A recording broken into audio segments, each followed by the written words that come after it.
Yep. It says the broadcast is live. Hi. Does that mean we're live? There we go. There is a bit of a delay. But yes, we are live. Good. Hi, everyone. Welcome. We could probably carry on with that fun chat. Fun chat? You mean pointless waffle while we kill time? Yes. Pointless waffle. Nonsense. Which basically, okay, all right then. If we're going to do this, I'm going to talk directly to camera here. If you're watching the recording of this rather than watching it live, you have missed out on so much good stuff. There's going to be lots of stuff that won't be in the recording. There's going to be amazing banter, incredible conversations. And if you just watch the recording back, because, for example, as in Hannah's friends that couldn't be bothered to turn up to the live thing and decided to go out instead, well, they should feel bad because they're missing out.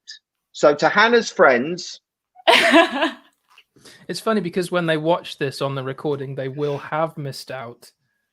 And so everything you just said is, they don't have a choice. That is it. No, it's gone. The moment is passed. They're going to miss out on a good dollop of shame as well. Or they're going to get a good dollop of shame. So I hope they get that bit. Yeah. Thank you that you took a vague interest in me and then decided to do something else. That's fine. So this is Paul Boag, everyone, and he's really, really chilled. And chilled is a euphemism for unprofessional. Is what David's trying to say there. Yeah, we're not past the watershed yet, but things could go south pretty quickly.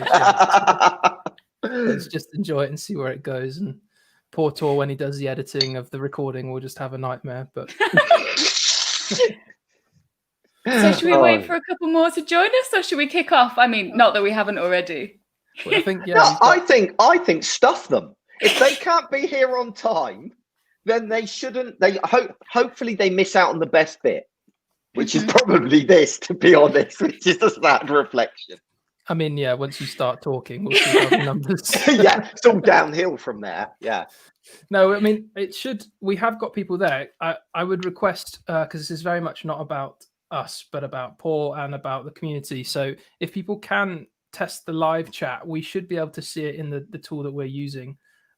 So just say hello, because part of tonight will be about questions and hopefully insightful answers from Paul, but let's not set too high an expectation, just answers. There we go. Is this the first time you've used StreamYard then? StreamYard even?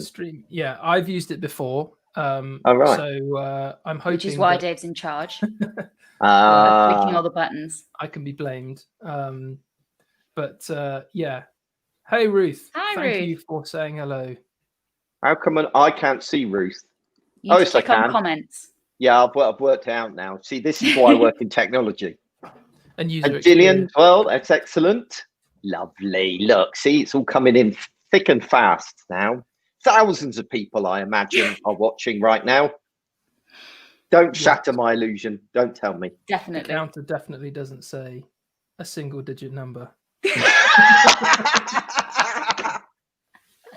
Oh, that's awesome. It's all right. It's the long tail of recording fans. Yeah, let's go with that. All those people out for dinner that are just waiting for the recorded link. Yeah. Hate them. Lack of commitment. It's a disgrace. Yeah. Well, no, I think, I suggest we start, because if the shoe is on the other foot, I hate all the small talk at the start of podcasts and things like that. So, you've obviously never listened to my podcast, then, Dave, because it is effectively 90% small talk and 10% content. I did actually remember earlier that back in 2008, I did subscribe to your podcast for longer than just at that period then. So I like the way you word that. I like the way you word it. Yeah, I subscribed, not I listened. I subscribed to it. Yeah. I mean, at that point, I was still adjusting to podcasting and understanding the expectations of what listeners are supposed to do. But I have listened to your podcast. Listen. Listen. I still learn. As a listener, that you have one job. Yeah. But I can't remember who you used to talk with, but Yeah. you had. So that was Marcus Lillington. We still talk regularly. Once a month it goes out now, and it's still as unstructured, well, as this. If I'm honest, I don't know why anyone bothers. If I'm being entirely honest. Well, on that note, it's with great pleasure that Paul has joined us to speak tonight. Before we dive into that, then, just a quick intro. So I'm Dave. And I'm Hannah. And normally we'd also be joined by Tor and Ben. Tor, I think, must be having some kind of technical difficulty because he's normally pretty reliable and would be here. Ben is less reliable, but apparently has had some kind of hotel malfunction, and so is searching the streets of Oxford for somewhere to stay. I understand, but hopefully will join us at some point as well when he learns how to hotspot. And considering he was the one that invited me, I find it very rude, if I might say so, and I think that needs to stay in the final edited video as well. I think we can agree to that. Okay. So collectively, we help organise ProductTank Exeter, which hopefully everyone is familiar with by now, but is a meeting for all kinds of people, all manner of people interested in product development, management, ownership, and also all the kind of periphery associated stuff of design and business analyst roles and everything good and glorious involved in delivering digital products mainly to our customers. And it's great to be back doing something again. We had our last event virtually was World Product Day back in May, and we're delighted, genuinely delighted to have Paul with us this evening. And I say that with no sarcasm, genuinely. It's really cool. So I don't know what is on these slides, but I'm going to click through them anyway, which is always a risky game. For those people that don't know, ProductTank sits under the kind of Mind the Product brand. If you haven't heard of Mind the Product, just go to mindtheproduct.com. They run all sorts of conferences and training and are a kind of umbrella organization for all things product management. And ProductTank, which started in London a decade ago, is the kind of grassroots organization that brings together product managers all over the world, mainly to just commiserate and moan with each other, but also sometimes to learn from each other as well. Oh, look, there's Tor stuck on the A303. Well, I don't know how you're writing that and driving, but please do drive safe. And we'll hopefully see you soon. And yeah, so we have been doing our little chapter of this in Exeter for the last 18, 19 months, and it's been going well, and it's great to see lots of people connected to the product community in Exeter, sharing drinks and resources and commiserations often. So that's ProductTank, and that's me clicking through too far in the slides. One plug, because it's not over yet, is MTPCon's digital event, which is happening online for obvious reasons. 18th to 19th of November. You can read the slide as well, but do check that out. That's going to be really exciting. I am hoping to go. So yeah, it's worth checking out if you're not already aware of it. And I think that's it for the slides for now. So if I do that and do that, we get to see Paul's slides. Actually, before that, Paul, do you want to give a bit of an intro to yourself for people who don't already know you? Yeah, fair enough. I have been working in digital for 25 years. So I started in 1994, which makes me feel incredibly old. Skip forward through various roles over various times. These days, I am a consultant. I work with a range of startups, scale-ups, and enterprise-level customers. Normally around customer experience design and conversion rate optimization. So basically how you can encourage people to act without, completely alienating them at the same time, and how to do that through a good customer experience primarily. I've written 6 books, latest of which is called Click, about encouraging clicks without shady tricks, which is what we're talking about today. And yeah, I write a lot at Boagworld.com. I podcast, I do stuff to keep me busy. And that's I don't know what else you need to know, really. That's pretty comprehensive, other than your social security number. That's all right. Yeah. I don't know that. Do you know we don't have social security numbers here. No, do we? National insurance number. Yeah, the national insurance number. That's what I meant. No, I've no idea what my national insurance number is. Haven't got a clue. Sorry. Shall I do the talk now? I suppose. It's all right. Ben will get it while he's stealing your car. Yeah, of course. I forgot Ben's currently out stealing my car. Good point. Yeah. Right. Sure. So I can add your screen there, and Hannah, shall we just leave so that people get more of Paul's glorious face? I think that's for the best. We'll leave you to it, Paul. But just so you don't feel alone, we're here. We're still here. We're just in the background. Okay. In case you get stage fright. The truth is that these two are going away so they don't have to sit and look attentive the whole way through. That's what's really going on. But that's fine. It's all right. No, just going for a cheeky pint. We'll be back. Yeah, exactly. You'll be back when I'm done. Yeah. I think you're meeting your friends, weren't you, Hannah? Yeah, those friends for a meal that haven't turned up. Yeah. All right. Hello, everybody. Thank you very much for joining me. I hope that what I share with you over the next few minutes is actually going to be useful and it's going to help you out. I think really this presentation is primarily going to be useful in the promotion of the products that you produce.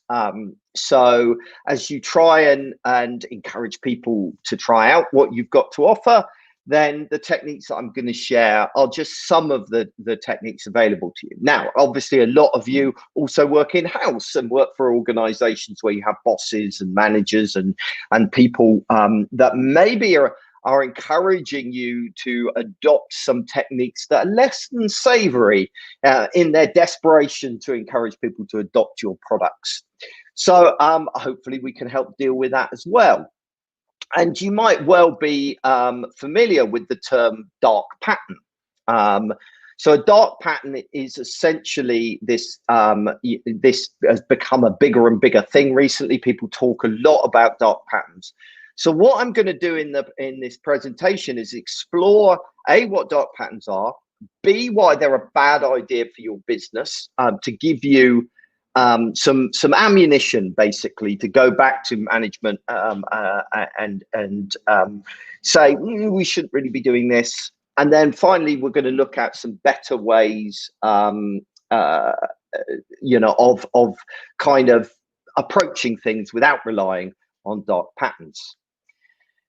Okay, let's dive in then. So what is a dark pattern? Well, a dark pattern is essentially a user interface element that's been carefully crafted to trick users into doing things they might not otherwise do, often by means of some form of psychological manipulation. So by way of example, I thought I'd do a little mock-up for you of an e-commerce site. And this particular e-commerce site is selling shoes. This pair of shoes, the people behind the site are wanting to encourage you to take out insurance to protect your massively overpriced shoes. Probably, I imagine, because some e-commerce manager somewhere has been told that they need to increase the average order value, and so they want to bundle insurance with it. So one manipulative way that they can do that to achieve that is through this design. So if you notice on this design, it's a bit hard to see, I'm sure, streaming on YouTube, but basically there are 2 buttons there. One that says add to basket with insurance, one that says add to basket without insurance, all right? But notice the design there, that the add to basket with insurance is marked as green. It's pointing onwards. It's got an arrow that's pointing onwards, while the add to basket without insurance is grayed out and is pointing backwards, right? So that's a classic example of a dark pattern in action, because it's relying on the fact that we never read instructional text and we just go, and click on that and move on. So that's an example of dark patterns, but we're surrounded by them. We see them all the time as we interact online. So this is one that I absolutely love. I don't know whether you're aware of Etsy, but Etsy basically sell handmade, crafty kind of goods. And they use scarcity to make you purchase, right? So on one hand, they're saying things like, you know, well, 3 people have already added this to their cart, you know, and also 63% of people have favorited this, and it's almost gone. There's only one left. Well, hang on a minute. Everything on Etsy is made to order. It's a handmade item. It says right there. So actually, the whole premise there of creating a sense of urgency is completely artificial. It's just being done to kind of bounce you into taking action. But increasingly, I'm seeing a lot of designers that are basically tarring anything that they don't like as a dark pattern. So, for example, pop-up overlays, okay? Yes, they're bloody annoying, but they're not actually a dark pattern because they're not manipulating people into doing something that they wouldn't otherwise do, okay? So I think it's important as we start to be clear about how I'm defining a dark pattern. A dark pattern, as far as I'm concerned, is that it's manipulating people into doing something that they wouldn't choose to do if they had time and space to think about it properly. And that's important as we come on to talk about some of the reasons not to do dark patterns. Because at the moment, most of the conversation I see around dark patterns and why we shouldn't use them is like this one. It's downright unethical and irresponsible. And I agree with that. It is. Dark patterns are unethical. But the important thing to remember here is that ethics is very much in the eye of the beholder, right? So I can justify anything to myself, right, if I'm feeling under enough pressure. So if I'm that e-com manager that was wanting to bundle insurance with my shoes, I can justify that to myself as being ethical. After all, that interface clearly showed buttons for both buy it with insurance and don't buy it with insurance, right? So I'm not bouncing people into anything. They've got a choice. So we convince ourselves of whatever we want to. And when you're dealing with directors and clients, maybe in some situations, or other people in your organization that are under enormous pressure to meet targets, to sell your product, to promote your services or whatever it be, then just because it seems so logically wrong to you doesn't mean it will be to them. So really, when we're talking about dark patterns, sorry, I've just suddenly got this really loud noise above me. I don't know what that was. Yeah, so as we're talking about dark patterns, really we need more than a it's not ethical argument. What we actually need is solid business reasons why dark patterns are not a good idea. So I want to briefly share with you 3 business reasons against dark patterns. The first is that consumers are cynical, savvy, and spoilt for choice. Now, there's a presumption, let's take, for example, booking.com, all right? There is a presumption that people are unaware that they're being manipulated, right? So here's the booking.com website, right? So you can see it says things like only 6 places left, this offer is going to expire. 21 other people are looking at this, this right now. So it's all about creating that sense of urgency. It's using dark patterns to manipulate people.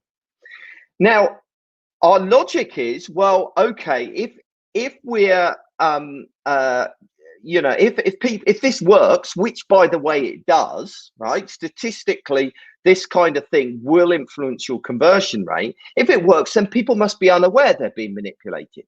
But actually, that is not true. So I've done usability testing on booking.com, right? And here's some feedback that I received. I hate all of this manipulative crap trying to convince me the room is about to sell out. I just ignore that stuff. And it's that last sentence that is the key to dark patterns. and why they work. It's not that people are unaware they're being manipulated. It's the fact they think they can ignore the fact that they're being manipulated. But with this person, it leaves a bad taste in their mouth. I hate this manipulative crap, right? So we're immediately, when we adopt these techniques, although they work, don't fool yourself into thinking people are unaware of them. And actually, we're alienating people as we use them. And sorry, the other thing I should say on this one is I actually asked this guy, I followed up and I said to him, so why do you keep using booking.com? And he said, oh, well, I ignore all the manipulative stuff. And, you know, it's got a really good user experience and I know how to use it and I know how to book things with it, right? So actually their success, the reason they could get away with dark patterns is because of the great usability and the great customer experience in other areas. So actually the dark patterns were undermining the benefits that they had established in other areas. And of course, because consumers are aware of this, then increasingly governments are becoming aware of this, right? So, for example, the UK government has taken enforcement action to end misleading sales tactics, hidden charges, and other practices, in other words, dark patterns, in the online hotel booking market. Read booking.com, right? These are wholly unacceptable. So consumers and governments and people are increasingly becoming aware of these kinds of techniques and responding very negatively to them. And of course, your competition is just a click away. Now, booking.com get away with it because of their size, because of other, you know, aspects of the experience that are good. But can you get away with it? Do you have that same reach? Do you have that same ability? Because I would doubt that you're in such a privileged position as booking.com. Secondly, it only takes one of those disgruntled customers to absolutely destroy a brand and undermine the brand. Now, there's the obvious ways that people can undermine your brand, such as, you know, TripAdvisor and things like that, or bad reviews on the app stores or whatever it be. But that's the tip of an iceberg of things that they can do. So I love this story. This is a story of Hassan Saeed, right? Hassan Saeed was a British Airways customer. And as a British Airways customer, he got incredibly frustrated with the poor treatment that he received from British Airways. So he decided to take out a promoted tweet. So anytime somebody mentioned British Airways on Twitter, they got a reply saying, don't fly with British Airways, their customer service is horrendous. And the tech blogs picked up on this, Matchable, TechCrunch, and people like that. Then the newspapers like The Guardian picked up on it. Then the BBC picked up on it. Then it spread internationally to Fox News and people like that, all because of one disgruntled customer. So we live in a world now where the power sits with the customer rather than the company. And so we can't afford to alienate them. Manipulative techniques have been around since the 50s. You only need to watch an episode of Mad Men to see that. But in our world today, with the customer having so much power and so much reach, that's a dangerous game to play if they're aware that we're manipulating them. And so you end up with big PR disasters like Facebook apologizing for psychologically manipulating their users. And finally, and probably most significantly, is the fact that when you use these dark patterns, it creates buyer's remorse. In other words, customers regret their decision. And that has significant costs to your business. Let's look at what those costs are. And this is the interesting thing, that often those costs are hidden. So we're not aware that those costs are happening. So I'll give you a real life example. I worked with a consumer electronics company, okay? And their UX team, e-com team, needed to increase conversion. Not just conversion, sorry, I should say average order value. So what they started doing is they had a very popular line of kettles where I work with exciting clients. They decided to start bundling with that kettle the filters that for hard water, and they would just add it directly to the basket without asking the user's permission for it, which is a classic dark pattern. And sure enough, it went great for the UX team. They saw massive improvements in the conversion rate for these filters, and it increased the average order value, and they were completely happy. But what they were unaware of is what was happening in the rest of the company. So for a start, a lot of people were complaining about this online. So the marketing costs started to creep up. The marketing team was finding they were discovering that they had to spend more and more on AdWords, and they didn't really understand why. But it was because they were having to deal with the negative fallout. They were having to counteract it with a bigger ad spend in order to overcome that. But then, of course, the customer support team were getting a lot of calls from people saying, hang on, I didn't order these. Why have I been charged for these? Now, the customer support team, every time someone called that customer support team, it was costing the company £3.62, right? Now, here's the irony. The profit margin on the filters was less than £3.62.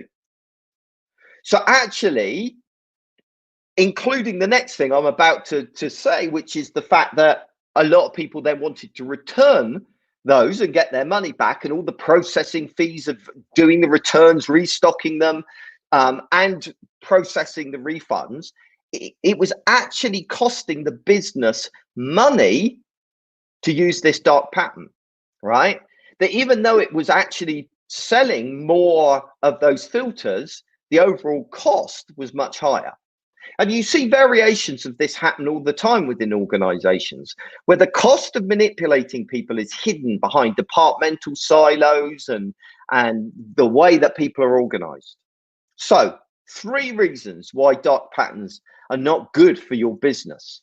But what's the alternative? We can't just stop there. We can't just say to people, okay, fair enough. You can't use dark patterns. Stop using them. You're a bad human being, and there's good business reasons. They still got to meet their targets. They still got to meet their goals. So what alternatives can you start introducing into your organization to encourage conversion and encourage people to take action without resorting to these kinds of manipulative techniques? Well, I've run a 5-hour workshop on this. It's a big subject, and so I can only touch on it very briefly in this. But essentially, I'm going to share with you four alternatives to dark patterns, 4 things you can do instead. Number 1 is you can address people's objections and reduce their risks, right? So at the heart of selling or convincing somebody to do anything, the primary thing you're trying to do is overcome their objections. You see, we all have this thing called the primal brain, right? You might have heard it called the lizard brain. And it's the brain stem, basically, the oldest, most primitive part of our brain. And it's the thing that controls things like our fight and flight response. But one of the things that it does is it's constantly looking for risk and danger in any situation. Now, that was very useful when we were living in prehistoric times, and we might get torn apart by a saber-toothed tiger. But these days, we don't really live in that same kind of danger. But that brain stem, that old part of our brain, is still active, and it looks for dangers in the most mundane of circumstances. So let's take something very simple, like signing up for a newsletter. The minute you say to someone, would you like to sign up to my newsletter?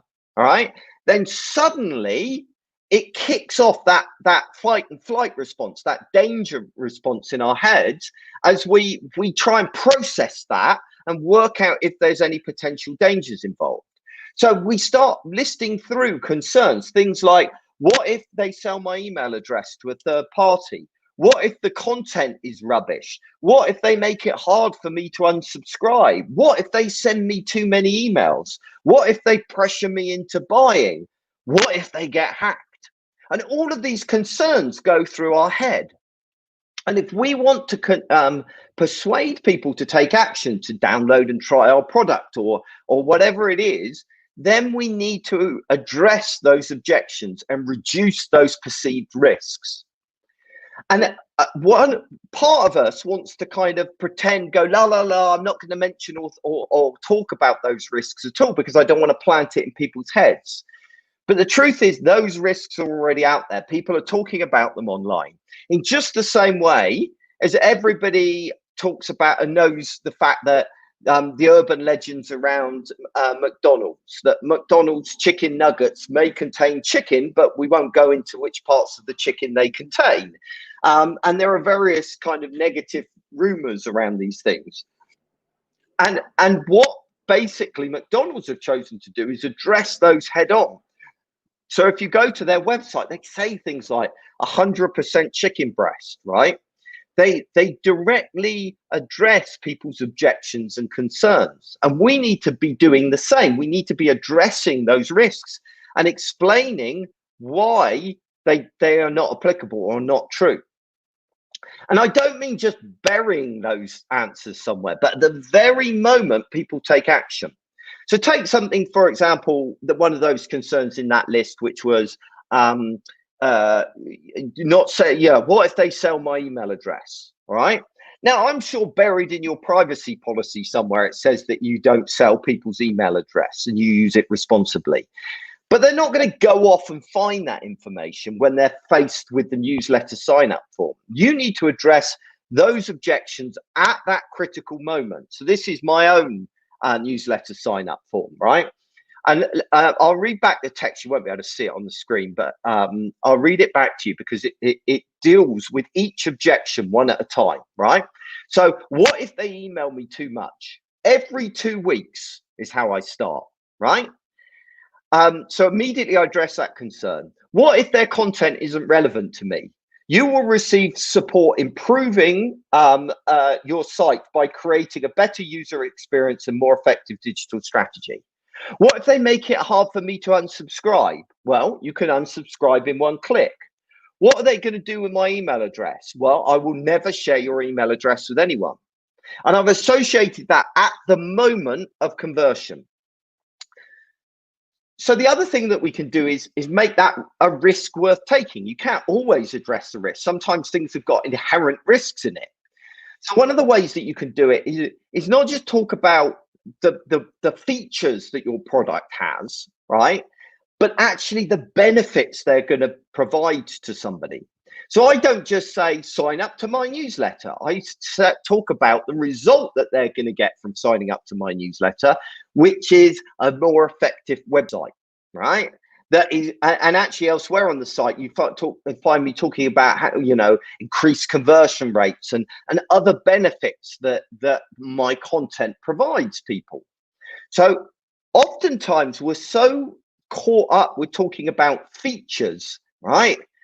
That we don't talk about the benefits. And actually we need to balance those two. And I don't know whether you watched Apple's keynote yesterday, but they do an excellent job at this, right? They'll talk about 1.5 trillion processes per second. And then in the next breath, they talk about what that means, how that helps, what benefit it provides. So one thing you can do when you're talking about risk is to focus on the benefits so that people will go, okay, that benefit is worth taking a small risk for. The other thing is you can refocus people. You can change their reference point. So if, for example, one of the risks is, well, actually, this product is more expensive than the one I'm using at the moment, then you want to move people's attention away from money and start talking about features instead. So, for example, I use ConvertKit as my email provider for sending out email newsletters. And I used to be using MailChimp. And I was vaguely looking around. I came across ConvertKit, and they have a page which directly compares ConvertKit to MailChimp. And I had no intentions of switching whatsoever. And especially when I saw that ConvertKit was more expensive. But they reframed my thinking by showing me all of these features that I would get with ConvertKit that I wouldn't get with MailChimp. And so I eventually made the move. So think about how you can change the conversation away from your weaknesses onto your positives. And then finally, appeal to the selfish gene, right?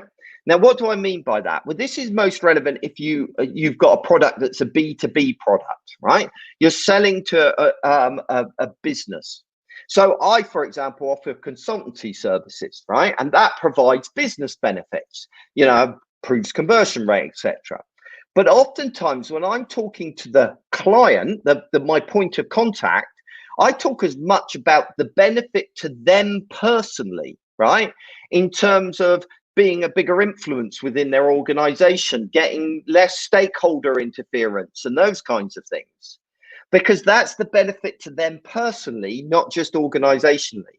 And this is particularly important if the product or service that you sell, you're selling is on behalf of someone. The buyer is not the person that's going to use the product. I'm rushing through this, but and I apologize for that. But talking about risk, one of the things you can do is give people control over their risks, right? And you could do this in two different ways. First of all, don't leave them wondering what's happening. Keep them informed about what's going on. So if you've got a product that, for example, may take a while to process something, and you tell them on the website that they can go away and they can leave the page and we'll process it, and then they don't hear anything, then they don't get the email through in the time that they expected, then they start worrying and they start seeing your product in a negative light. But if you communicate them with regularly and say we're 50% done, it should be another however long, then that's going to be much more powerful in reassuring them and calming that primal brain in them. So keeping them informed, and I'll give you a classic example of this very quickly. And that was a time when I got grounded. I was flying into Austin, Texas, and you have to change in Dallas. And I flew into Dallas and it started snowing and all of the planes were grounded, right? And I was sitting opposite the British Airways information desk. And then right next to the British Airways information desk was the American Airlines information desk. And outside the American Airlines, there were lots of stressed, hassled people getting angry and frustrated. And outside the British Airways desk, there was just a few people like me milling about, sitting on the floor, etc., all very calm. Now, the difference between those two was the British Airways person was giving us an update every 10 minutes, even when she has nothing different to tell us. And that gave me a sense of control that the most relevant stuff was happening. While the American Airlines person only updated people when something had changed. So that means there was long periods of time when there was no communication. So giving people a sense of control by keeping them up to date is really important. And also letting them undo mistakes. For example, can I return an item easily, or can I cancel a subscription? Those apps that make it really hard for you to unsubscribe basically are alienating people, because people do check how easy it is to unsubscribe before they commit to the paid product. So all of those kinds of things. Second thing you can do is work at defeating cognitive load, right? Cognitive load, if you don't know, is that when you get stressed, when you get overwhelmed by something. And it's caused by all kinds of problems, right? So it's caused when you're in a bad mood, right? So those days where you wake up and you feel really miserable, you've had a bad dream or something, and then everything in the day seems harder, doesn't it? Seems like hard work. Well, that's because your bad mood increased your cognitive load. But equally, it can be things like inconsistencies in user interface or confusing displays that are kind of overwhelming with too much going on, too much to look at, or poorly primed. In other words, the interface doesn't work in the way that they expected it to do and meet people's expectations. All of that will increase your stress levels and your cognitive load. And the problem with that is that when your cognitive load goes up, everything starts feeling hard work. But more than that, and this is really interesting from a persuading people to act point of view, suddenly everything feels unfamiliar and untrustworthy and just downright bad. Suddenly you don't want to take action because this all just feels too much and too overwhelming.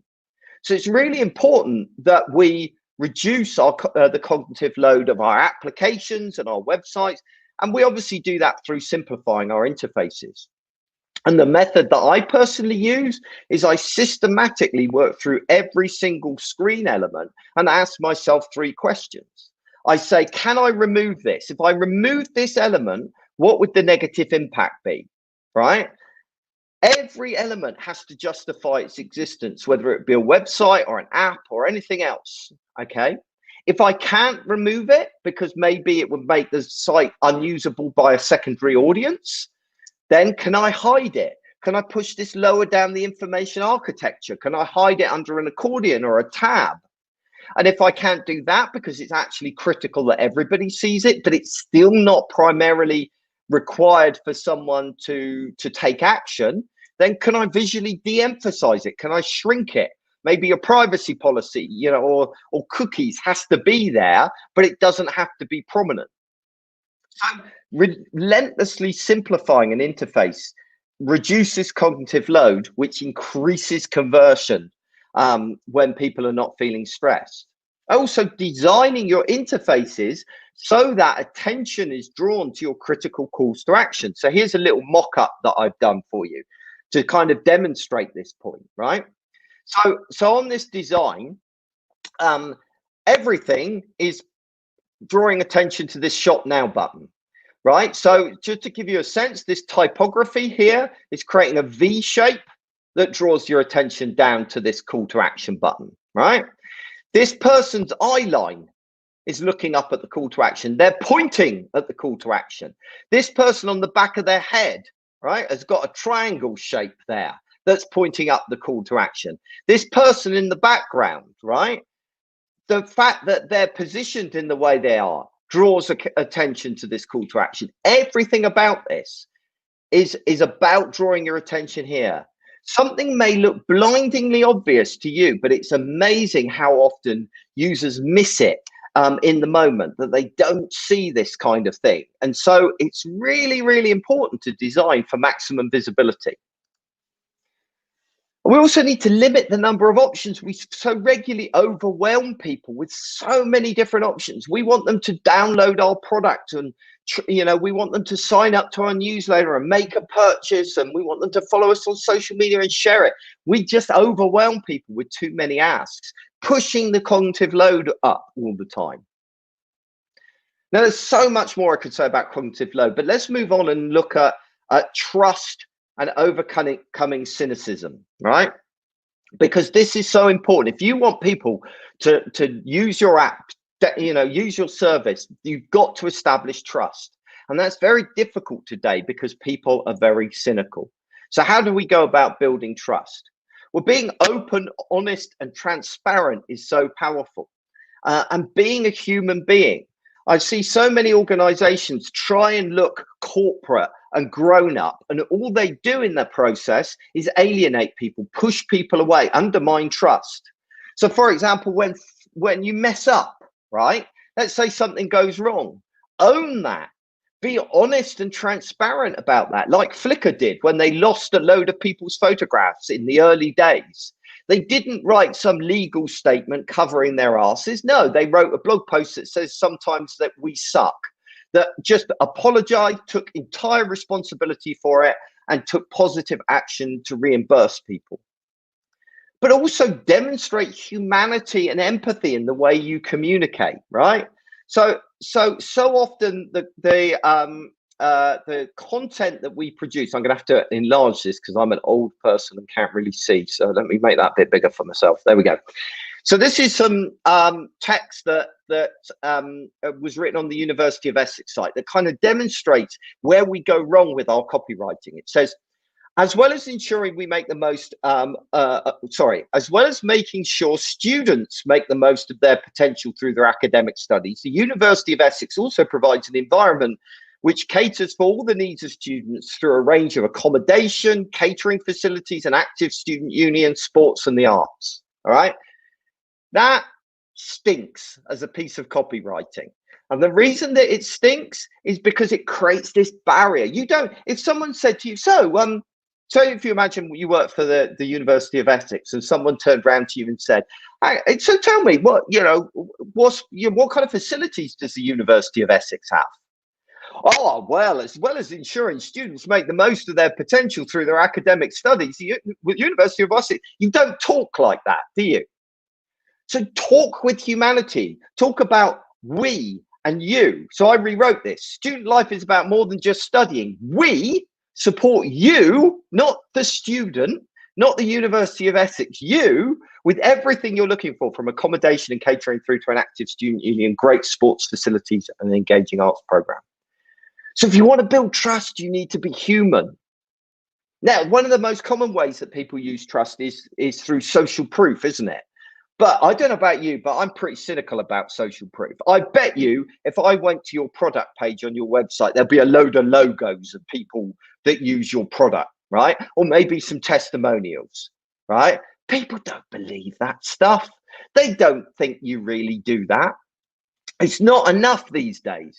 It's like either people think they're made up or they think you've done a tiny little thing for one particular part of Pepsi Cola or whoever it is that you're claiming to work with, right? We need to do better with social proof. So we need to use known sources that back up what we're saying. Maybe we won an award with somebody that they are aware of. We need to rely on sheer volume, that we show lots of testimonials or lots of ratings and reviews rather than just one or two. We need to make sure that it's allow some negativity into those reviews, because that makes them more real and more genuine and more believable.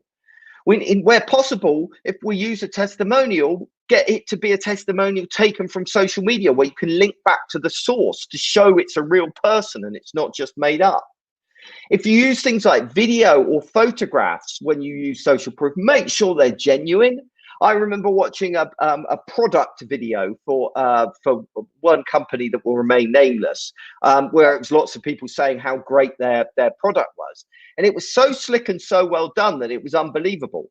Nobody, not one of those people interviewed ever went or ah. They were obviously reading off an auto cue, right? There was no genuineness in it.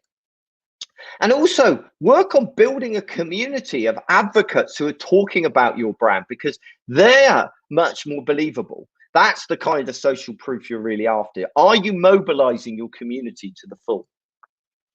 You could also tell the story of your product and your company, and the people that work in your company and your customers. Highlight these things. If you've ever watched a Kickstarter, look at a Kickstarter page, it's always where they talk about the product and how it came about and how it was inspired. If you go to many websites, they don't talk about themselves, they talk about their customers and how their customers are using the product. We trust stories, they build empathy and relationship with us. And then finally, you can actually test to find out if your design is trustworthy. Does it inspire the right emotions in people?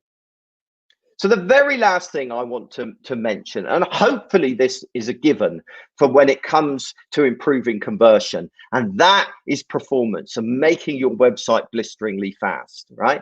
It is one of the best ways you can improve your conversion rate and the number of people who download your product or sign up for it. It makes an enormous difference. For every 2 seconds in additional load time that your website takes, you'll see a 4.3% loss in revenue per visit, a 3.8% reduction in the number of clicks, and a 1.8% drop off in inquiries, right? It makes an enormous difference if your site is slow. And so many websites I go to these days are bloated and big with background videos and loads of web fonts and all this kind of stuff. And you're damaging your conversion doing it. Performance impacts your repeat visitors as well. 79% of shoppers won't come back to a slow site. So if you need to keep engaging with your audience, then performance is going to be critical. And it hits reputation as well. 44% of people don't share a bad experience with their friends. So what can we do to improve performance? Well, we can speed up our imagery. So we're not serving images just on our own website, but we're using a service like sirv.com, SIRV.com, which will process your images on the fly to ensure they download as fast as possible from people's sites. You could use content delivery networks to make sure your content is being delivered, worldwide at the same kind of speed. But in particular, look at things like optimizing your JavaScript and your CSS. So many people these days don't put the kind of priority on this kind of thing that they should be. And of course, watch those web fonts and those videos and stuff like that. Performance is vitally important. So there you go. That's a really whistle-stop tour of what is a really big subject. I've gathered a load of resources together for you that you can check out at boag.world/product-tank. Which includes loads of blog posts I've written in the past, me giving this presentation in person before the incident. And so, sorry, that's a very obscure comedy reference that you probably don't get. And so go and check that out. There's loads of stuff there. Also, if you sign up for my newsletter on that page, incentive time, you'll get a free copy of Click, which is the book that covers all of this in a lot more detail. So check that out and see what you think. Okay, this is the moment where we find out whether our hosts have actually been paying attention and they're still here. Dave, you are here. You hadn't gone to the pub. Hello. No, I guestimated you were going to be at least 25 minutes, so I just went away and came back. Just a quickie, yeah. Yeah, exactly. No, thank you for that. That was fantastic. Yeah, really, really interesting. And I wanted to weigh in with the first question, but please do, sure. Please do, people who are watching, add questions in the live chat. But what was the tipping point for you that made you write this book? Like, was it a particularly bad dark pattern that you saw, or just it had steadily been accumulating in the clients you'd seen or working with, or just your general web usage? What was the tipping point? Interestingly, the tipping point, you'd think that the tipping point would be, some form of dark pattern or getting fed up with clients continually asking me to do dark patterns. Fortunately, I have quite well-educated clients, which is so they don't often. I occasionally get an inquiry along those lines, but not very often. No, what it was actually the complete opposite of that. That I got fed up with reading articles saying dark patterns were unethical, right?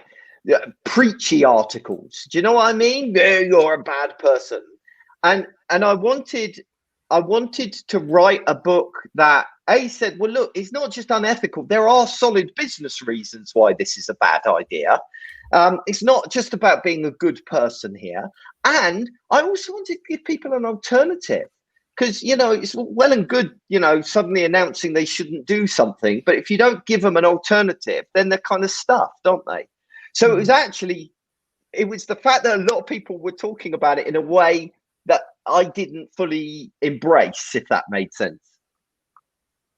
Absolutely. No, I think what I found really helpful was, exactly that it's not just the sort of ethics of it, but the business case that I thought the thing that for me stood out the most was, the fact that users are aware you're doing this, even if you think they're not. And even if they think that they can avoid the tricks that you're trying to play on them, it's the fact that they know, and there's this subtle undermining of the relationship between you and them. And it's that kind of, oh, you're one of those products, you're one of those websites that will do that kind of thing. Fine. Yeah. I lose a little bit of respect for you. Exactly. And there is this somewhat level of arrogance in our field generally that, we're so much more technologically aware than the majority of people. Most people don't know these things are going on. Yeah, they do. They're not stupid. So you have to, if you're going to embrace dark patterns, then you have to be aware your customers know what you're doing. So that actually kind of follows on then. So you highlighted the examples of the fact that often there are unintended consequences and very real cost consequences to employing dark patterns. But what do you do if you're fully aware of the costs and they're still outweighed by the benefits of employing the dark pattern, and there isn't much left but the ethical argument? How do you?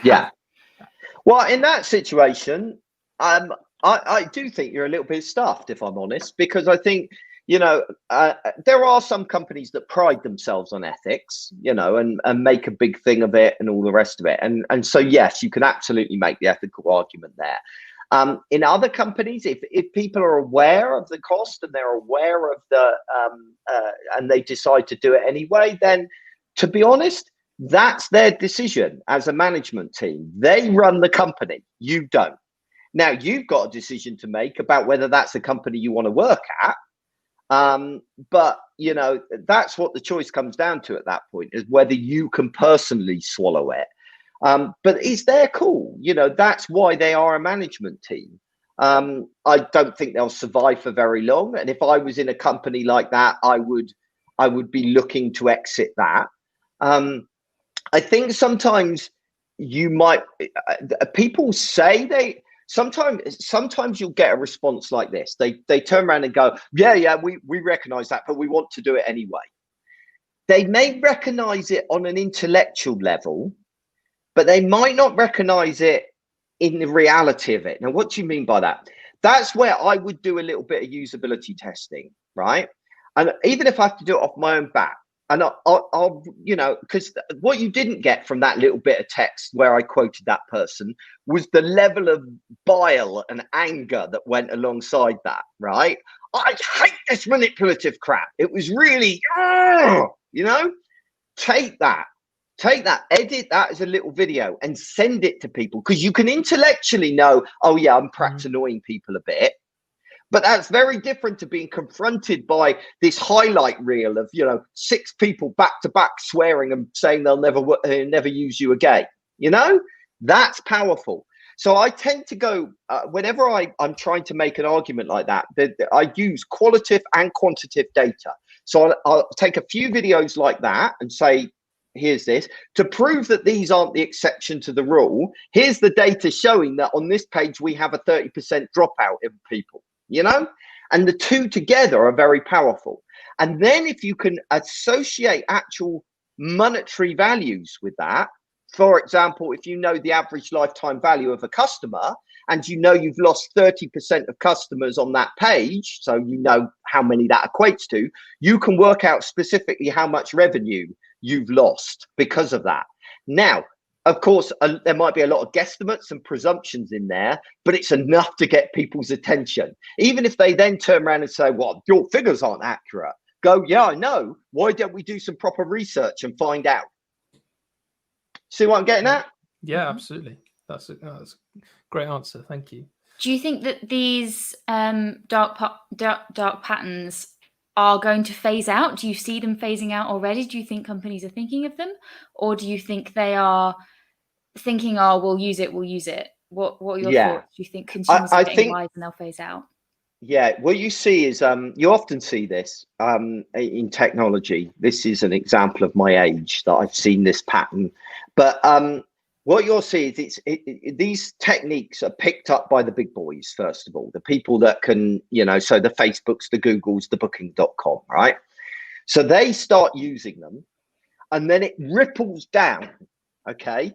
So you know, it'll then move down to the company slightly underneath who catch on to the idea, and then slightly smaller ones and slightly smaller ones. So yeah, I believe eventually it's going to work its way through and kind of fall out the bottom, or at least in its current form. But I think the top end are now getting to the point of going, oh, we need to be a little bit careful here. You know, we're getting a bit more pushback than we thought, but the lower levels are just kind of going, oh, you know, we need work, we're desperate kind of thing, especially in the environment like we're in at the moment. And so you're seeing it's growing in some quarters and shrinking in others, if that makes sense. Absolutely. And also, I suppose there's a trick, and there's not necessarily a fine line, but you've got the difference between knowing, for example, that certain colors impact more and generate more positive vibes.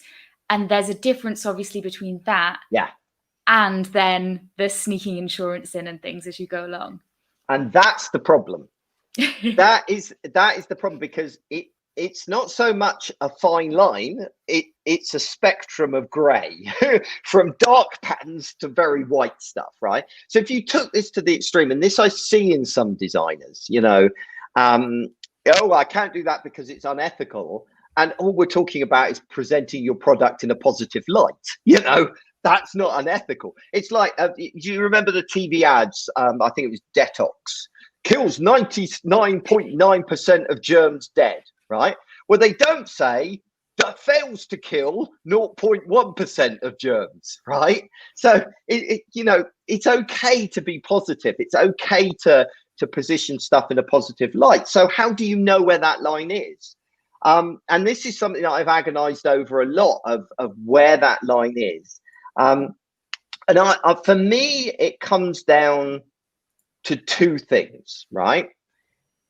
There are two kind of benchmarks I use in my head. One is the real business danger comes from where somebody feels disgruntled after the fact. They bought a product or service and now they're regretting that decision, right? So your question is, are they going to go away and find out the reality doesn't live up to the hype and that they're going to regret their decision? That is a problem, right? You've overstepped a line there. Okay. So that's one way that you can do it. The other way that you can do it is, and I want to follow up on that just briefly, actually, because of course we fool ourselves into thinking, oh yes, of course our product's amazing, right? So my courses, for example, the course that I run on conversion rate optimization, oh yeah, it's the best course ever. So I say how great it is, right? And because I've convinced myself of that. So if you are gonna say that, if you're gonna say no, of course people aren't gonna regret their decision, then put your money where your mouth is. So with one of my courses, for example, you get a 365-day unconditional return policy. So if you don't like that course for whatever reason, you can get your money back. That is putting that, if you balk at that idea, if you go, oh no, we can't do that, then that means that you're not as confident as you think you are. Right. So we got to be questioning our own thinking the whole time. The other thing that you can do, which isn't my idea, I wish I could remember who said it, but it's gone out of my head. But I remember coming across a guy who described it this way. If you could sit your customer down and tell them exactly what you've done and how you'd encourage them to make a purchase, would they be angry with you? So, that's another way of looking at it. Are you happy to say exactly the techniques that you've used in order to encourage them to make a purchase? And would they consider that too far? And that's what it's ultimately about, you see. It's irrelevant whether, let's say, I could give you an example. I will stop speaking in a minute. Sorry, you've got me on my pet subject. Recently, I got an email from someone accusing me of using a dark pattern, right, on my own website. And I freaked the hell out, right? How dare you accuse me? I write on it. And he actually said, for someone that talks so much about dark patterns and, how you shouldn't use them, how, it's disgraceful that you use them yourself. And I'm like, how dare you accuse me of that? You might as well have called me a murderer, because I take this stuff really seriously. But I had this moment of realization. It's irrelevant what I think, right? Whether I consider it a dark pattern or not. What matters from a business point of view, what matters is what my customers think. If they see it as a dark pattern, it will have all of those negative connotations of a dark pattern, right? It will create buyer's remorse. It will create negative PR, all of those other things, if they see it that way. So we need to get over ourselves and stop thinking, oh, I feel like I'm doing the right thing. It's what your customers think that actually matters. Cool. I'm glad we got you started on that. That was Sorry. fantastic.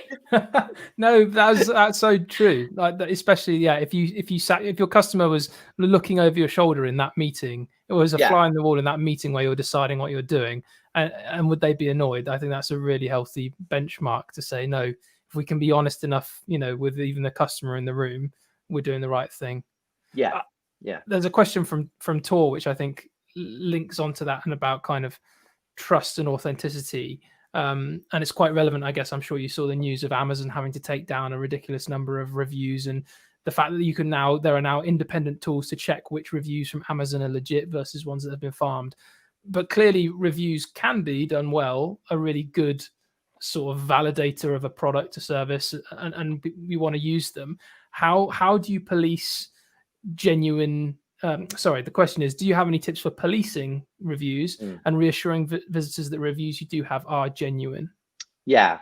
So, I mean, there's a couple of ways, kind of going back to what I was saying about social proof. One is that you can use a legitimate third-party known source. So Trustpilot would be a great example of that, where your reviews are going through them and effectively outsource the problem.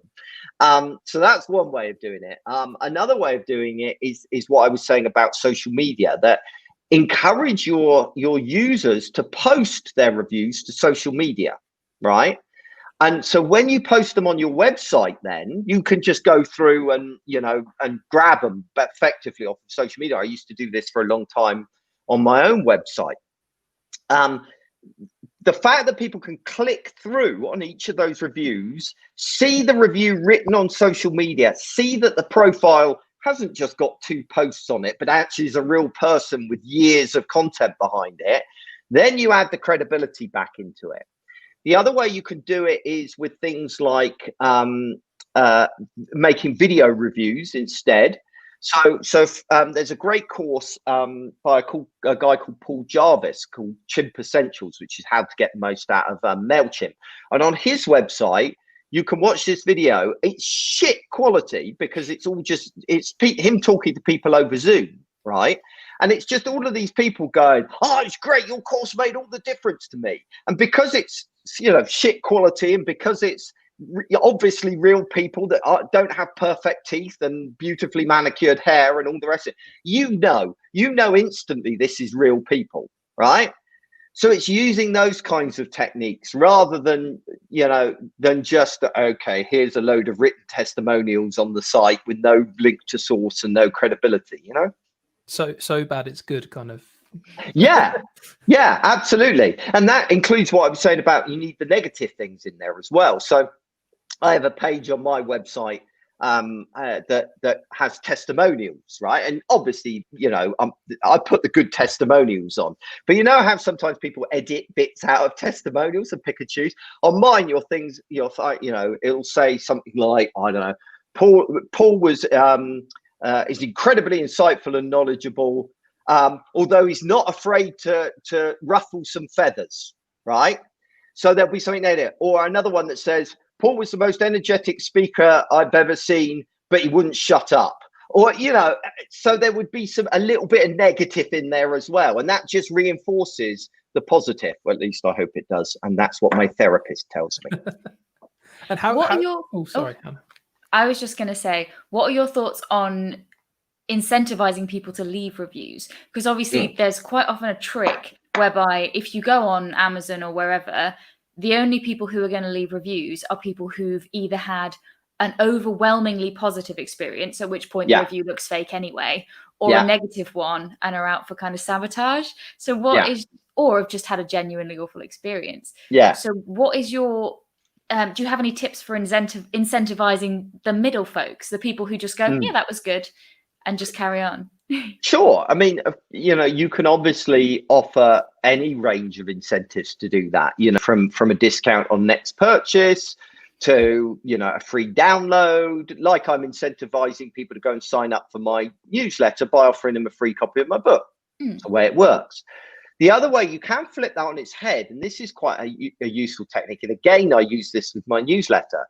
So when you sign up for my newsletter, I've incentivized you by giving you click, right?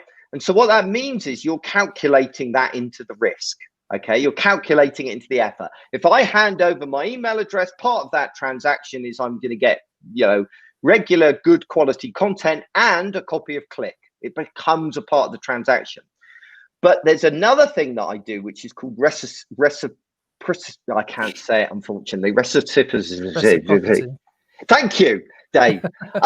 Which is that when you sign up, I will say, and also as an extra, here's this. No strings, you know, it's just I'm giving you this. And so you could do with when someone creates a review to say, you then immediately follow up with, oh, thank you for giving a review. It's so appreciated. Here is ... Now, what happens there is they start telling other people, oh, you can get a free ... if you put a review in here. And so it kind of spreads it organically. That's a good tip. And also, if you're giving them a reward or incentive after they've left the review, it doesn't look as if you're bribing them to get a review in the first place. Yes, yeah. And it changes, because what reciprocity does is we like to balance the scale. So if I gave you a gift, you would want to give me a gift back, right? And so a great example was when I used to be a MailChimp customer. One day through the mail, I got a package from MailChimp, right? And it was a stupid, MailChimp's logo, Freddy or whatever it is. It was a stupid woolly hat with Freddy on it, right? But the bit that really got me is it had a handwritten note with it, a handwritten note saying, thanks for being customers, all it said. And immediately that created a sense of reciprocity in me. And so what did I do? I put it on my teenager's head, took a photograph of it, because I wasn't going to put it on my own head. I have dignity. And then shared it on social media. And suddenly they got 46,000 worth, 1,000 people seeing the fact that I use MailChimp. That's an example of reciprocity. I really honestly can't say that word. Please do keep more questions coming in. I wanted to follow up because I know that for ProductTank Exeter, there will definitely be quite a lot of people working in product organizations where they are more B2B, and maybe even where it's like government agencies. So the idea of getting sign off for just a Zoom recording of people saying, this is great, I love it, whatever, is probably going to be harder. How do you extend that? Because sometimes there are brands that are only going to, your customers are only going to buy you if it looks serious and good and professional. How do you balance? How do you balance authenticity with that as well? Yeah, I see what you mean. There are different ways of being authentic, right? A shitty video quality thing, that's one way of doing it.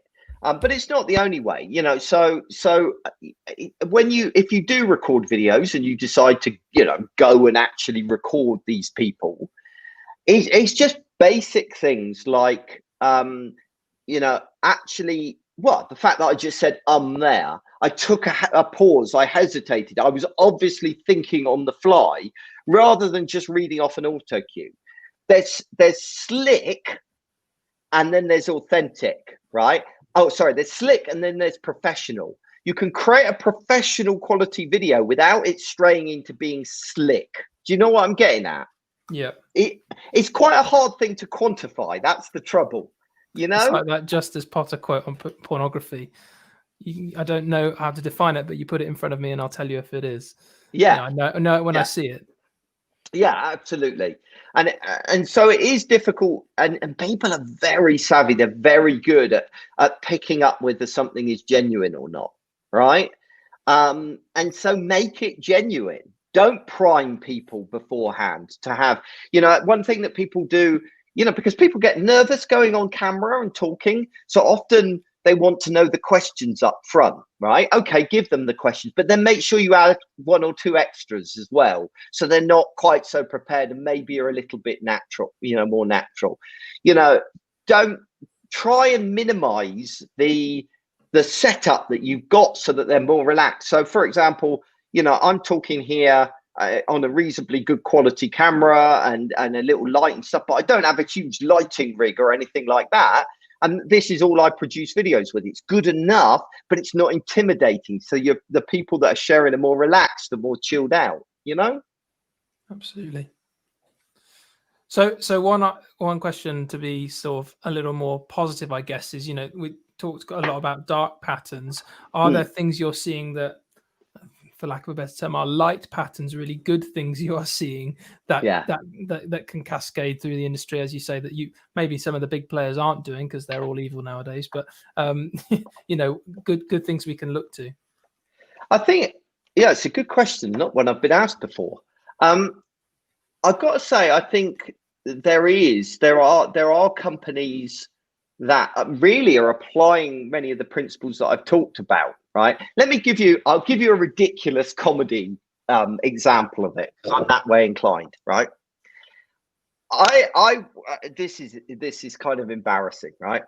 One of my clients back in the day was a guy who moved business. I want to make it clear that I didn't start off working for this company, but he moved from an e-commerce, a pretty average e-commerce site where I was working with him, and then started working for a company called Love Honey. Now, I don't, oh, Dave, that was very telling that you laughed there. You obviously know what Love Honey is. So well, Love Honey, Love Honey are based in the Southwest, so it's my business to know, the local regional company. Yeah. Well, Love Honey sells sex toys, right? And they are actually the biggest retailer of sex toys in the world now. Okay, they're enormous, right? Incredibly successful business. And the way that they became incredibly successful was when my mate went to work with them, and he repositioned it. He helped them reposition themselves away from selling sex toys to men, which is what has traditionally happened, where it was all a bit pornographic and, a bit seedy, and actually start selling at women, right? Maybe people that have never bought a sex toy before, etc., etc. Now, the reason that I tell this story, I'm sorry, but it's such a good example, is if you are someone that's never bought a sex toy before, it's all of those, you remember that primal brain? Well, that kicks off majorly now in terms of risk. What if the package splits and when the postman delivers it? What's going to appear on my credit card statement? What if it starts vibrating, when the postman hands it to me? All of these things that go through your head and are concerns that customers have. What if I don't like it, right? And what Love Honey have done so well is systematically address each of those things. They tell you what's going to be on your credit card, and it's not Love Honey. They particularly picked a name that is generic. They triple wrap their packaging before it's sent out. They don't include batteries in any of their toys. You get the batteries separately. But most importantly, like me with my courses, they offer a 365-day unconditional return policy. If you don't like it, even if you've used it, you can return it. Hannah, try and be sensible. This is a very sensible example. So it's actually a really good example, right? And I know what you're thinking. Do they resell them? No, they've got an excellent recycling policy. I'm glad you clarified. Yeah, I know. Everybody thinks the same thing. So it's a really good case study. And I'm seeing that kind of behavior. Zappos would be the great example. No one said you could sell shoes online. Everybody thought it was impossible. But Zappos enabled it with their return policy, easy returns both ways. So really, the big growth that I'm seeing, the light patterns are around removing risk, are around making things simple and straightforward. Where every time I ever buy, every time Christmas comes around, I say to my family, you can have anything you want as long as I can get it from Amazon. Because I know Amazon make it simple. I will get it the next day. I can return it easily if I don't like it. They make the return process straightforward. That are light patterns, if you like. That's where the real success lies. But of course, that's harder work than putting a manipulative bit of copy on your website. Absolutely. Yeah. Cool. Well, taking a slightly different technique, it's just us deciding who's asking the next question. That's all it is. So I was wondering, you've highlighted lots of different tools and platforms that you use for your own projects in Click. Are there any that can come to mind as ones where you've gone, I tried this, it changed my life, never going back? Or any that you were like, oh, I tried something, it didn't quite work for me, then I found something better, sort of thing? I actually think ConvertKit is a really good example of this for me. So like I said, I was using MailChimp for years. I moved across to ConvertKit.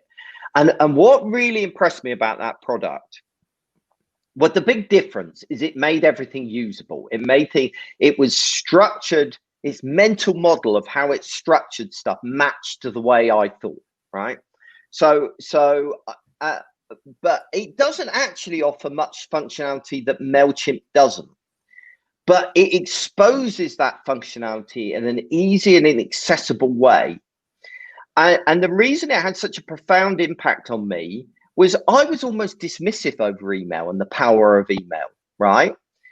But because of the way they presented their user interface and presented the information to me, they made, and they weren't teaching me directly, there was no educational component, but just by exposing me to what could be done, I then suddenly got excited about the product. And that, I think, is good product design, where you can expose a huge amount of functionality in a way that's very accessible and get people excited about the potential. If you think about all the best products, the ones you really fall in love with, they're the ones that you go, oh, wow, I could do this. I didn't even think about that before, you know? And so ConvertKit is a really good example of that. The opposite, you want one that didn't really work for me. I mean, you can give one if you like. It feels a bit like naming names, name and shame, but yeah, I don't care. Screw it.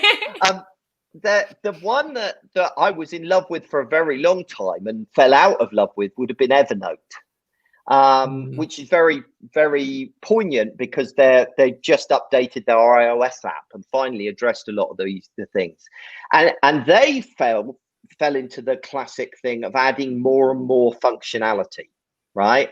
So what started as something very simple and very streamlined and very performance fast and all the rest of it, they started adding chat into it. And Dropbox is going down the same line, right? Dropbox is for me to have a file online and maybe share it with another person. That's all that matters. But now you can review documents in it. You can, they wanted to connect to my calendar and my contacts so that I can see my upcoming meetings in Dropbox.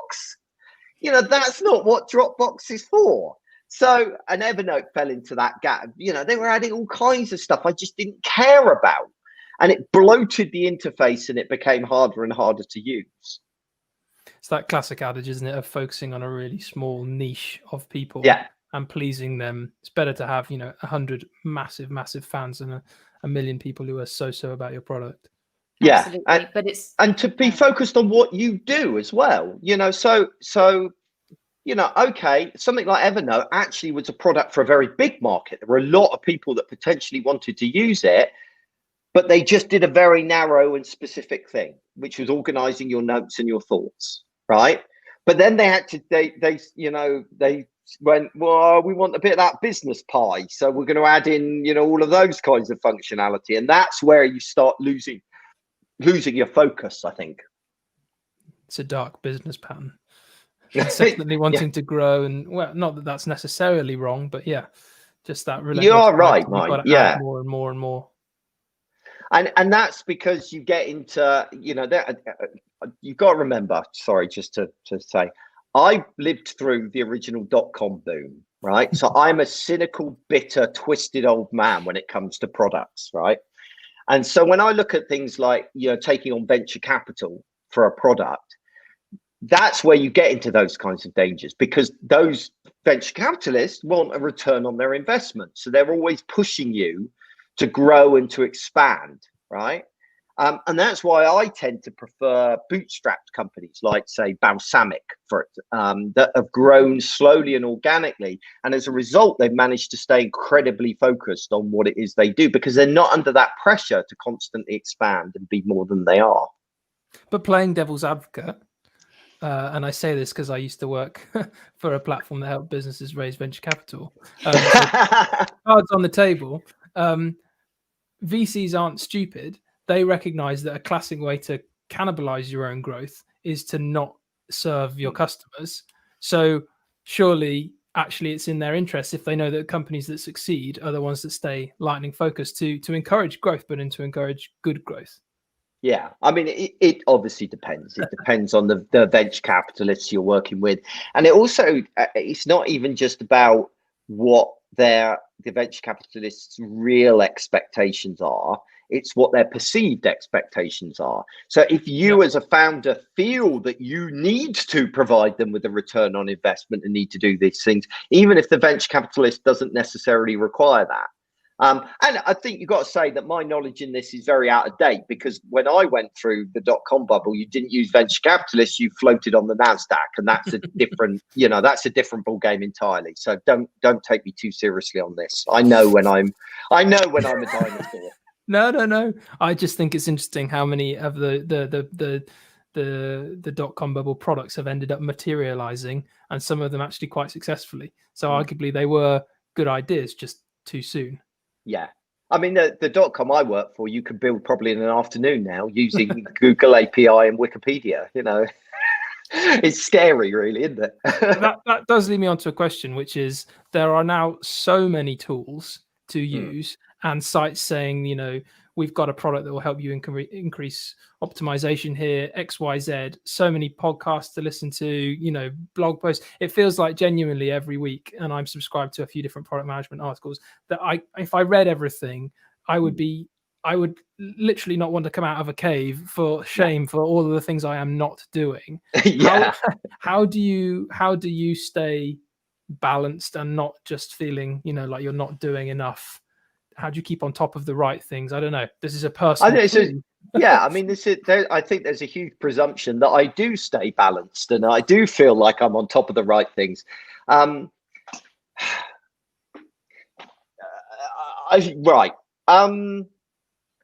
learnt I focus on, and you can tell this from my writing and the things that I put into the world, I focus on things that don't change.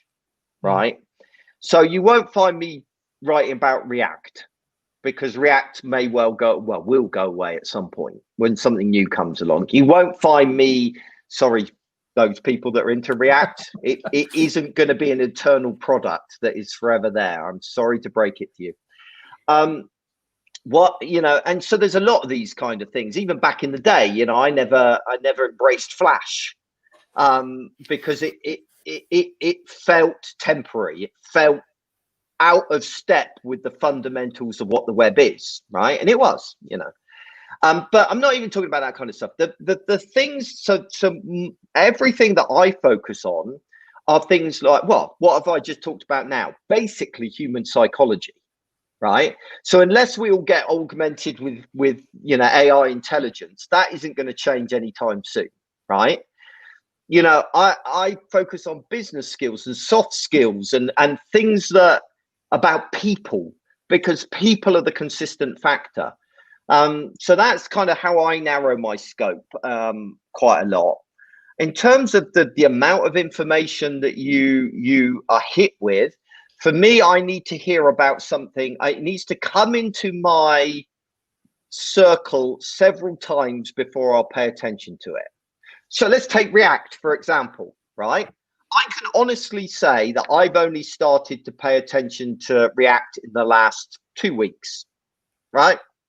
Now, how out of date, Paul, but things come and go so quickly that actually, I think until you're hearing about it again and again and again and again, there is no point of investing time and effort into it. And that also works on the flip side of it as well. So what I mean by that is if you're trying to get something into the world, right, a product or whatever, you can't just hit people with it once. They need to hear about it again and again. They need to see it on Product Hunt. They need to see you speak at a conference. They need to see somebody share it on social media. They need to hear about it multiple times. And the only way as a startup or a smaller organization you can do that kind of thing is by seriously narrowing your audience, right? Because otherwise, you'll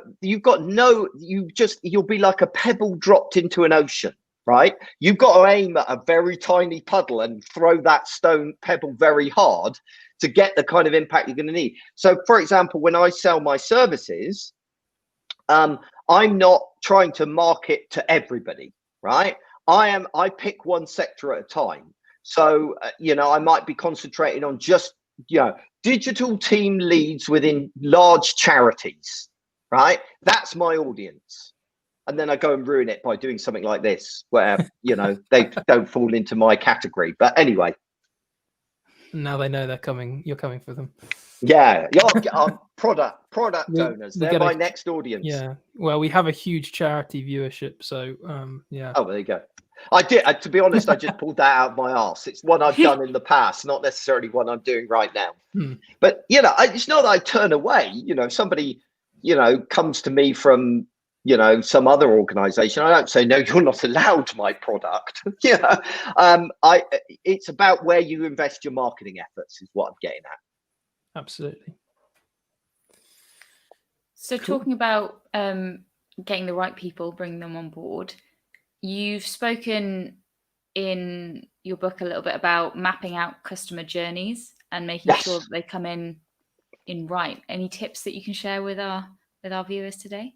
What about customer journey mapping? Yeah, just about how you do it, how you start, any key things that you think are important. It's a very wide subject, but if you've got any. Yeah, that is the woolliest question I've been asked in a long time. Well done. It gives you the chance to focus in whatever area you would like to focus in. Okay. All right. I like that. I like that logic. I think my number one piece I do have a number one piece of advice when it comes to customer journey mapping. It applies to personas as well, or anything like that, any visualization. In fact, it even applies to user research. We do these things because we feel that is what we're supposed to do, right? Right. We're doing a new, creating a new product. We must map the customer journey, right? And we don't actually stop to consider, do we need to do this? How is it going to be helpful? What are we going to do once we've got this customer journey map, right? And also, so a more, and in almost all cases, yes, you do want to do customer journey mapping. Yes, it does have a benefit. But what information do you want to put on it? Oh, well, a customer journey map, you're supposed to include questions and tasks and emotions. And emotions? Do you really need emotions? Is that really going to be helpful to you? The bit of software you're producing is to buy insurance. Nobody really has strong emotions about insurance. So why are you including it? Right?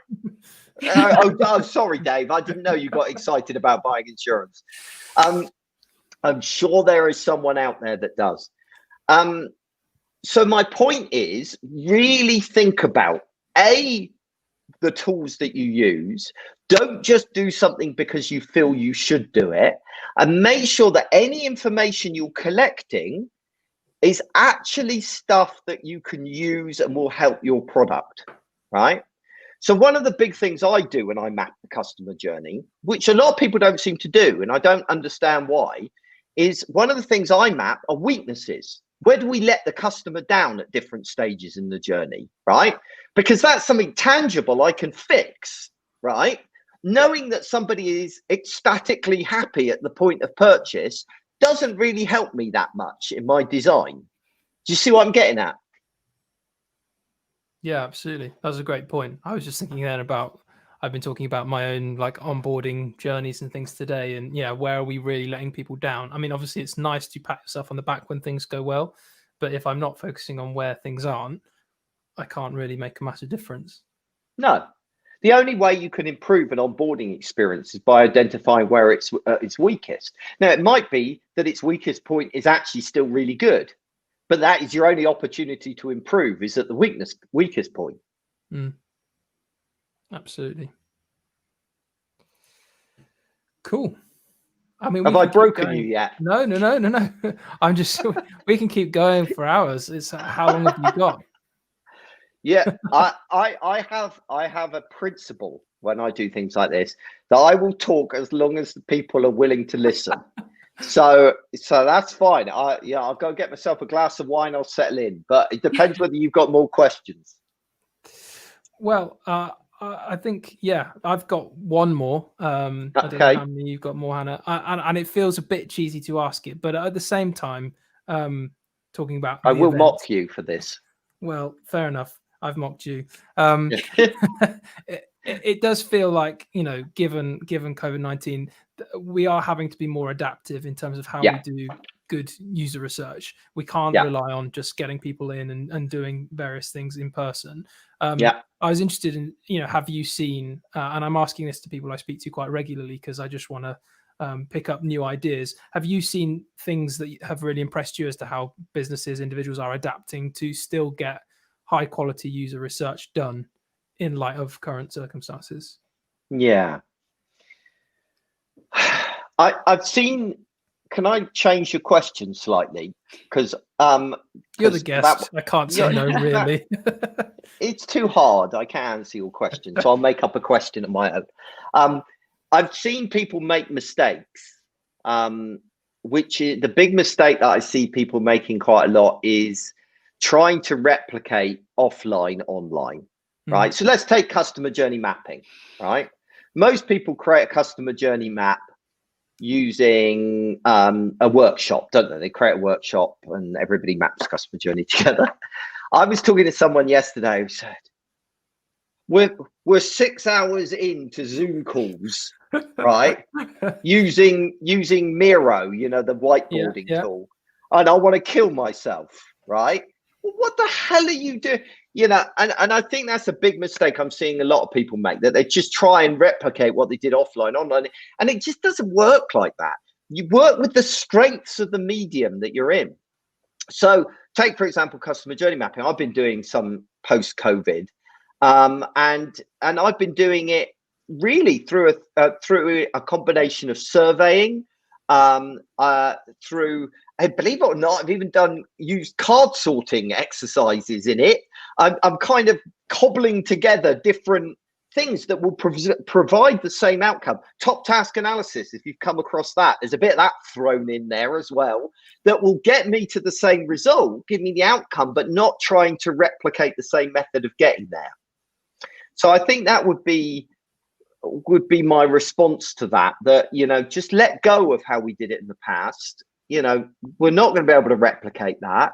So, let's make more use of surveying. Let's make more use of unfacilitated remote usability testing. Let's make more use of, user interviews on a one-to-one basis, and, those kinds of things. Just work with what we can do rather than try and replicate the way it was.